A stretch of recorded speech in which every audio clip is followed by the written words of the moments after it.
حضرت ابو ہریرہ رضی اللہ تعالی عنہ نے روایت کیا، نبی کریم صلی اللہ علیہ وسلم کا ارشاد پاک ہے، اذا مات الانسان انقطع عنہ عملہ الا من ثلاث، الا من صدقۃ جاریہ او علم ينتفع به او ولد صالح يدعو له۔ یہ ابو داؤد شریف، مسلم شریف، ترمذی شریف اور النسائی شریف میں احادیث مبارک موجود ہے، اور کثرت سے، تواتر سے، شہرت سے اس کو بیان کیا جاتا ہے۔ تو یہ آپ کی ہو گئی حدیث پاک، جس کو آپ یاد کریں گے۔ حصۃ العقائد میں یہ اس لیے شامل ہے کہ یہ ایک عقیدے کی بات ہے۔ بعض لوگ یہ عقیدہ نہیں رکھتے کہ ایصال ثواب ہوتا ہے کہ نہیں ہوتا، یا وہ کیا چیز ہے بھی کہ نہیں ہے، اور الحمدللہ آقا علیہ الصلوۃ والسلام کے فرمان کے مطابق ہمارا یہ عقیدہ ہے کہ ایصال ثواب ہوتا بھی ہے، کیا بھی جاتا ہے، اور اس کا فائدہ بھی ہوتا ہے۔ اب آپ سوال سن لیجئے کہ سوال کیا ہے۔ سوال یہ ہے کہ قرآن خوانی کا ثواب، قرآن خوانی کا، اس پہ غور کرنا ہے، یعنی بے شمار طریقے ہیں نا ثواب کرنے کے۔ تو سوال اس میں سے یہ کیا گیا کہ قرآن خوانی کا ثواب میت کو پہنچتا ہے یا نہیں، کیونکہ اس حدیث پاک میں نبی کریم صلی اللہ علیہ وسلم نے یہ فرمایا ہے، اذا مات الانسان، جب آدمی مر جاتا ہے تو انقطع عنہ عملہ، اس کے عمل کا سلسلہ رک جاتا ہے، الا من ثلاثہ، مگر 3 کام اس کے مرنے کے بعد بھی نہیں رکتے۔ من صدقۃ جاریہ، اس نے اپنی زندگی میں جو کوئی صدقہ جاریہ قائم کیا تھا، وہ اس کے مرنے کے بعد بھی چونکہ وہ جاری رہتا ہے، اس سے لوگوں کا فائدہ، لہٰذا اس کا ثواب بھی جاری رہتا ہے۔ او علم ينتفع به، یا وہ کوئی علم جو اس نے زندگی میں پھیلایا تھا، سیکھا تھا، کہ لوگوں تک پہنچایا تھا، اور لوگ اس سے نفع حاصل کر رہے ہیں۔ او ولد صالح يدعو له، یا پھر وہ نیک اولاد جو اس کے لیے دعا کرتی ہے۔ محدثین نے لکھا کہ یدعو له جو ہے وہ لفظ اپنے مضمون کے اعتبار سے وہ موجود ہے، لیکن عملاً جو اولاد نیک ہے وہ اسپیشلی دعا کرے گی، تب بھی اس کا فائدہ والدین کو مرنے کے بعد پہنچے گا، اور دعا نہیں بھی کرے گی تو اس کے نیک اعمال کا فائدہ آٹومیٹیکلی بھی ان کو پہنچتا رہے گا۔ یہ ہے حدیث پاک کا ترجمہ، ٹھیک ہے۔ تو سوال کیا ہے؟ جس کسی نے اعتراض کیا، آپ کو سوال کی سمجھ آئی؟ سوال کیا ہے کہ قرآن پاک کی تلاوت کا ثواب نہیں پہنچتا، یعنی ان کا اعتراض یہ ہے، سوال کرنے والے نے اس کو سوال بنا دیا کہ پہنچتا ہے یا نہیں پہنچتا۔ کلیئر ہو گیا؟ جی، تو اب اس کا جواب تو 2-3 سطروں میں بھی دیا جا سکتا تھا، لیکن چونکہ ہم آج کل اس مشن میں ہیں کہ ہم آسان سے آسان کر کے اپنے مسائل کو سمجھ سکیں، اور پھر اس کو ہمیشہ کے لیے لوگوں کے سپرد کیا جا سکے، تو اس وجہ سے اس پہ تھوڑی سی محنت کی گئی اور بہت آسان کرنے کی کوشش کی گئی، تاکہ ایک کانسیپٹ بھی کلیئر ہو جائے اور ایک علم کا ذخیرہ بھی ہمارے پاس آ جائے، الحمدللہ۔ تو بطور تمہید، لفظ ثواب اور ایصال ثواب نیز شریعت اسلامیہ سے کسی کام کی اجازت ہونے یا نہ ہونے کا قاعدہ کیا ہے، اور یہ کہ دلیل کس شخص کے ذمہ ہوتی ہے، یہ چیزیں پہلے سمجھ لیجئے، پھر آگے ہم ترتیب سے چلتے ہیں۔ سب سے پہلے لفظ ثواب لغوی اعتبار سے اچھائی اور برائی کی جزا اور بدلہ، یہ ہے ثواب کا معنی۔ پھر سن لیجئے، لغوی اعتبار سے اچھائی یا برائی کا جو بدلہ ہوتا ہے یا اس کی جو جزا ہوتی ہے، اس کو کہتے ہیں ثواب، یہ لغت کا معنی ہے۔ جبکہ شریعت میں متعارف معنی نیک اعمال کی جزا ہے۔ ہم جو شرعی لحاظ سے بولتے ہیں نا کہ اس کا ثواب ہے، اس کا ثواب ہے، اس کا ثواب ہے۔ ہم یہاں یہ نہیں بولتے کہ یہ اس برائی کا ثواب ہے اور یہ اس اچھائی کا ثواب ہے۔ شریعت میں ثواب اسی جگہ پہ بولا جاتا ہے جہاں پہ کسی نیکی کا بدلہ ملنا ہوتا ہے۔ شرعی اور روحانی طور پر مسلمان انسان کو کسی نیک عمل اور عبادت کے بدلے میں عطا کیا جاتا ہے جس کا یہ انسان مالک ہوتا ہے۔ کس کا؟ ثواب کا۔ یہ تعریف ہو گئی ثواب کی۔ ثواب کی لغوی تعریف ہے کہ کسی بھی اچھے برے کام کا بدلہ۔ شریعت میں ثواب کا مطلب ہے کسی نیک عمل کی جزا، اور شرعی طور پہ مسلمان انسان کو کسی بھی نیکی یا کسی عبادت کے بدلے میں جو عطا کیا جاتا ہے وہ ثواب ہوتا ہے، اور جو ثواب ہوتا ہے وہ کام کرنے والے کا ہوتا ہے، یعنی وہ اس کا مالک ہو جاتا ہے۔ دوسرا لفظ ہے ایصال ثواب۔ ثواب تو پھر وہی لفظ ہو گیا۔ ایصال کیا ہے؟ ایصال کا معنی ہے کسی چیز کو کسی سے ملا دینا یا کسی تک پہنچا دینا۔ تو ایصال ثواب کا معنی ہوگا جو ثواب مسلمان کی ملکیت ہے وہ کسی زندہ یا مردہ شخص کو پیش کرے۔ بہرحال آپ نے سوال میں جس حدیث پاک کا ذکر فرمایا ہے وہ ہے ثواب کی حدیث، جو کہ انسان کے اپنے کسی نہ کسی عمل کا بدلہ ہے۔ یعنی صدقہ جاریہ اس کا اپنا عمل ہے نا، علم جو اس نے سیکھا اور آگے دوسروں کو سکھایا یہ مرنے والے کا اپنا عمل ہے، اور اولاد مرنے والے کی اپنی ہے۔ یہ سارے عمل اس کے اپنے تھے۔ تو یہ تھا ثواب۔ جب کہ مرنے والے کے بعد میت کے ورثہ اور عزیز و اقارب کوئی نیک عمل میت کے لیے جب کرتے ہیں تو یہ ان کا عمل ہے، نہ کہ میت کا عمل۔ اب ان کو کسی بھی عبادت یا عمل صالح کرنے پر جو ثواب عطا ہوگا یہ ان کی طرف سے میت کے لیے تحفہ ہوگا، اس کی ضرورت کو پورا کرنا ہوگا، مشکل وقت میں اس کے کام آنا ہوگا۔ اس کو کہتے ہیں ایصال ثواب۔ جب احادیث مبارکہ سے یہ بات ثابت ہو گئی کہ ہر عبادت خواہ وہ مالی ہو، بدنی ہو، قولی ہو یا پھر مرکب ہو، مرکب کا مطلب سمجھتے ہیں کہ جس میں ساری عبادتیں جمع ہو جائیں یا ایک سے زیادہ جمع ہو جائیں۔ مثال کے طور پہ حج ہے، حج لے لیں تو حج میں ساری عبادتیں شامل ہو کر اکٹھی ہو جاتی ہیں۔ اگر ثواب ہے تو اس کا ایصال بھی ہو سکتا ہے، البتہ آپ ڈائریکٹ وہ منتقل نہیں کر سکتے۔ اس کی درخواست آپ کو بواسطہ رسول اللہ صلی اللہ علیہ وسلم اللہ کی بارگاہ میں پیش کرنا ہوگی، جس کا بھی میں نے طریقہ بھی آپ کو پہلے بتایا۔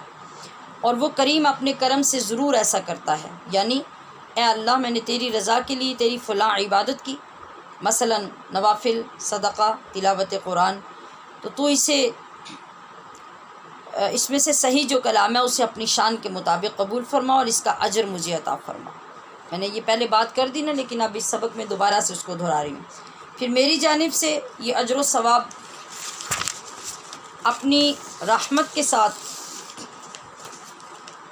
میرے پیارے نبی صلی اللہ علیہ وسلم کی روح اقدس کو بطور تحفہ اور ہدیہ عطا فرما۔ اس کے بعد ترتیب سے آپ اپنے وفات شدگان کو حضور کے وسیلے سے ثواب پیش کریں گے تو یہ ثواب ضرور پہنچے گا۔ اب اعتراض کا یہ حصہ کہ قرآن خوانی کا ثواب پہنچنے کا ثبوت کیا ہے؟ امام جلال الدین سیوطی رحمہ اللہ شرح الصدور میں نقل فرماتے ہیں کہ امام شعبی نے روایت کیا، کانت الانصار اذا مات لهم المیت اختلفوا الی قبرہ یقرؤون لہ القرآن۔ انصار مدینہ کا یہ طریقہ تھا کہ جب کوئی ان میں سے وفات پا جاتا تو وہ لوگ بار بار اس کی قبر پہ جاتے، اختلافو آنا جانا ہوتا، وقتاً فوقتاً جاتے، صرف ایک ہی مرتبہ دفناتے ہوئے نہیں جاتے تھے، اور کیا کرتے؟ اس کی قبر پہ جاتے اور اس کے لیے قرآن پڑھتے۔ سنن ابن ماجہ میں حضرت معقل بن یسار سے روایت ہے کہ نبی کریم صلی اللہ علیہ وسلم نے فرمایا اپنے مردوں کے نزدیک سورہ یاسین پڑھا کرو۔ امام ابو داؤد، امام نسائی حضرت ابو ہریرہ سے بھی ایک اور روایت کرتے ہیں کہ فرمان مصطفیٰ ہے یاسین شریف قرآن کریم کا دل ہے، جو شخص بھی اللہ کی رضا کے لیے پڑھے گا اللہ اسے بخش دے گا، اور فرمایا اس کو اپنے مردوں پر پڑھا کرو۔ اسی طرح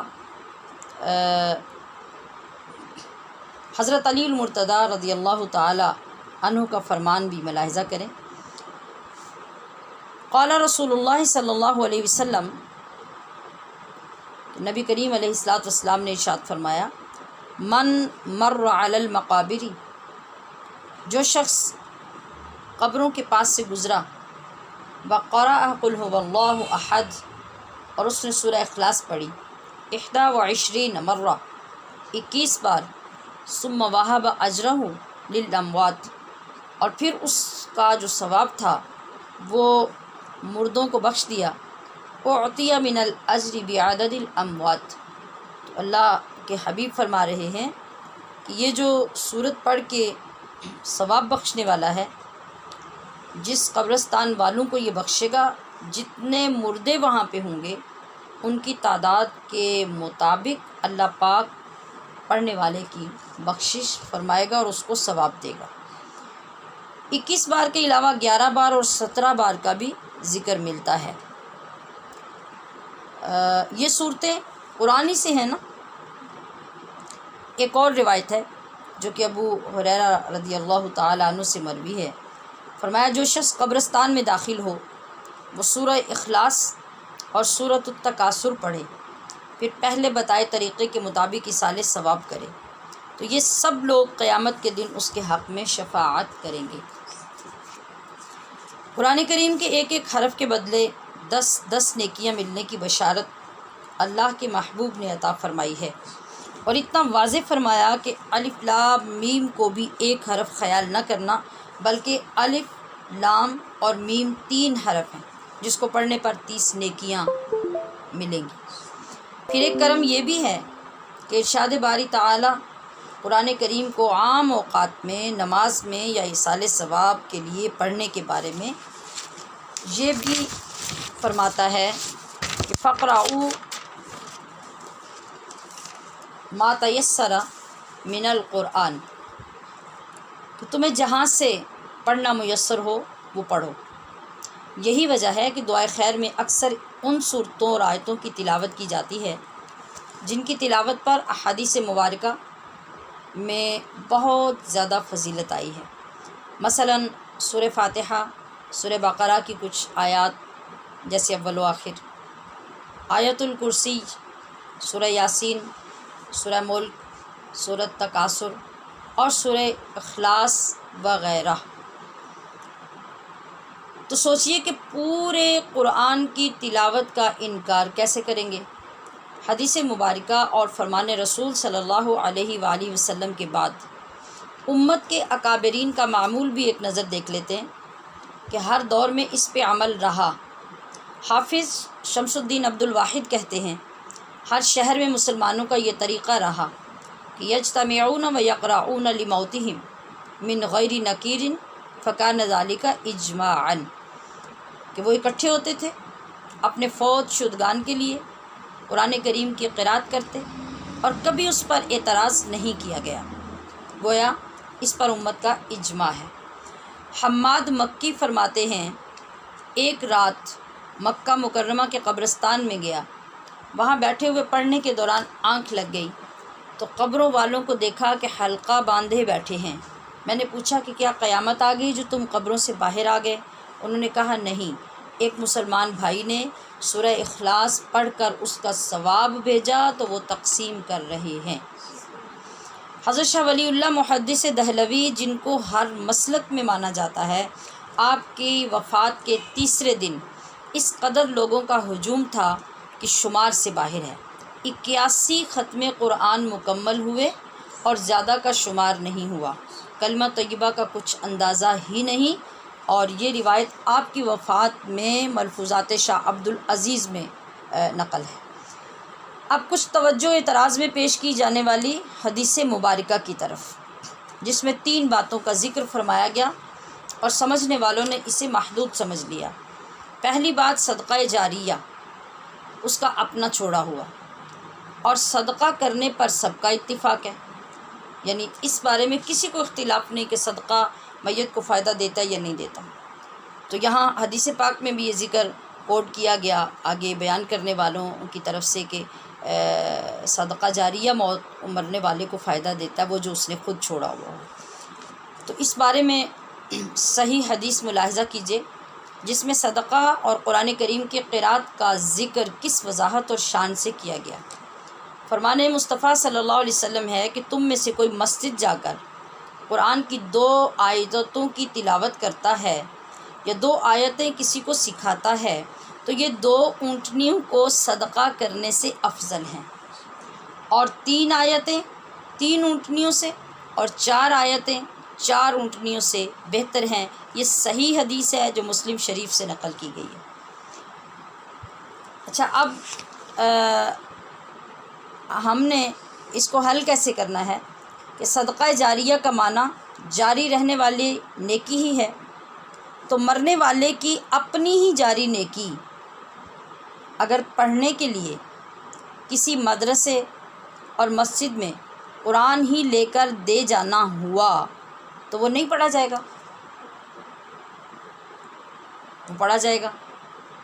تو پھر قرآن کی تلاوت تو اس صدقہ جاریہ میں بھی نکل آئی۔ نمبر 2، وہ علم جس سے لوگ نفع حاصل کریں، یہ دوسرا پوائنٹ ہے اسی حدیث پاک کا جس میں اعتراض ہے۔ تو بتائیے کہ قرآن سے بڑھ کر اور کون سا علم نفع بخش ہو سکتا ہے؟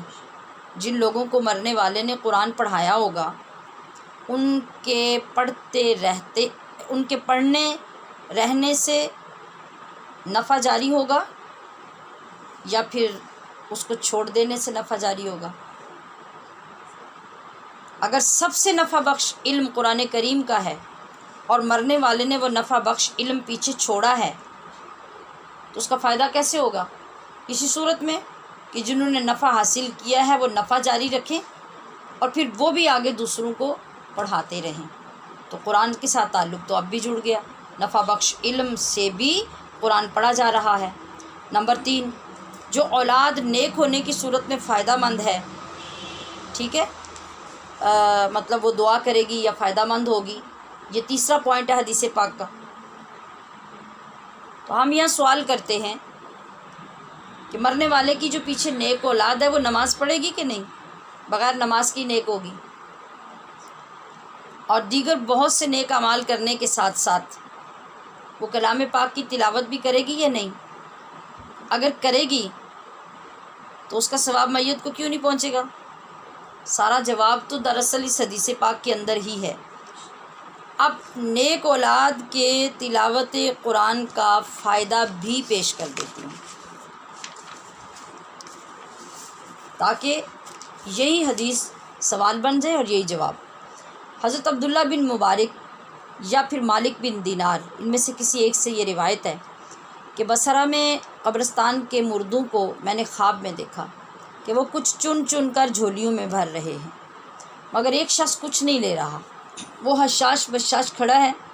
میں نے پوچھا، اے شخص تم سب کے ساتھ کیوں نہیں چن رہے؟ اس نے جواب دیا، یہ سب ثواب جمع کر رہے ہیں اور مجھے اس کی حاجت نہیں ہے۔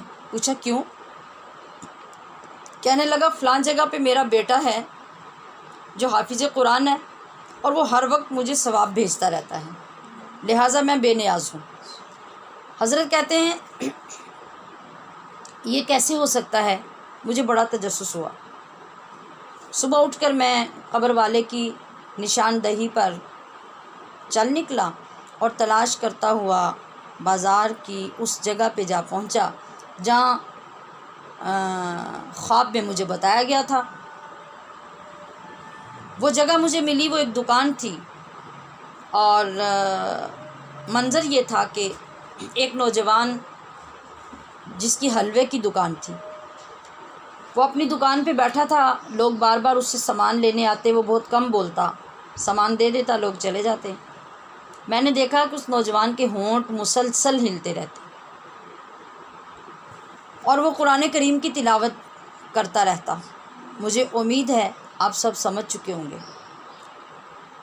کہ وہ جو نیک اولاد تھی جس کی وجہ سے تسلسل سے قبر میں ثواب جا رہا تھا، اس کا عمل کیا تھا؟ وہ بھی تلاوت قرآن ہی تھا۔ آخری نظر ہم اس سارے مسئلے کے بعد فی زمانہ تلاوت قرآن کریم کے ذریعے ایصال ثواب میں پائی جانے والی خرابیوں اور غلطیوں پہ ڈال لیتے ہیں۔ یہ اشد ضروری ہے، یعنی یہ ایک پہلو تھا جو پازیٹیو تھا، جو بہت افضل تھا، لیکن آج کل یہ افضلیت اور پازیٹیوٹی جس چیز کا شکار ہو گئی ہے، جب تک یہ اس سے نہیں نکلے گی تو ہم اس فضیلت کو حاصل نہیں کر پائیں گے، اور اختلافات بھی بڑھتے جائیں گے۔ ان دونوں کا حل کیا ہے؟ آئیے ذرا اس پہ بھی نظر ڈال دیتے ہیں۔ خواتین کا تلاوت کرنا اس طرح کہ مجبوراً دوسروں کی وجہ سے پڑھا جائے، یہ مجھے سمجھانے کی ضرورت نہیں ہے، آپ خود اپنے اندر سے اس کا جواب لے لیں۔ تلاوت کے دوران باتیں بھی جاری رہیں اور بے ادبی بھی۔ ایک ایک صفحہ تم پڑھتی جاؤ، دوسرا میں پڑھتی جاتی ہوں، ایک یہ سین ہوتا ہے۔ دوسرا سین یہ ہوتا ہے کہ گھروں میں زبردستی پارے تقسیم کیے جاتے ہیں۔ اسی طرح پڑھنے والوں کو فورس کرنا کہ آپ جلدی جلدی پڑھیں تاکہ دعا جلدی جلدی ہو جائے، اور پھر جلدی پڑھنے کا جو منظر ہوتا ہے، پھر خواتین کی انگلیاں چل رہی ہوتی ہیں اور صفحے پلٹے جا رہے ہوتے ہیں، یہ بھی قرآن پڑھا جا رہا ہے۔ مسجدوں اور مدرسوں سے آرڈر پہ قرآن کریم پڑھانا، اسی طرح غیر ذمہ دار حفاظ یا چھوٹے بچوں کو یا ایسے بوڑھوں کو قبر پہ قرآن خوانی کے لیے بٹھا دینا جو باحسن یہ نہیں کر سکتے، صرف وہ کسی کی مجبوری سے یا کسی کے پابند ہونے کی وجہ سے پڑھنے بیٹھتے ہیں، اس کا کوئی ثواب نہیں ہے، کیونکہ اس میں نیکی اور عبادت تو ہے ہی نہیں، اور ثواب تو ملے گا نیکی اور عبادت کا۔ ایسے ہی اکثر مدارس کا بچوں کو زبردستی بٹھا کر اتنے قرآن ختم کروا کے رقم وصول کر لینا، یہ بھی بے فائدہ ہوگا۔ یہ اصل ذمہ داری اولاد کی ہوتی ہے اور میت کے ورثاء کی ہوتی ہے۔ ہاں، باقی لوگ اپنے شوق سے، محبت سے، احساس سے اور ہمدردی کی وجہ سے اپنی عبادت اور تلاوت پیش کریں تو یہ بہت سعادت ہے، اور یہ یقیناً قابل اجر و ثواب ہے، ورنہ یہ سب کچھ ضائع ہے۔ اس کی اصلاح کی پڑھنے سے بھی زیادہ ہمیں ضرورت ہوگی۔ اللہم اہدنا الصراط المستقیم۔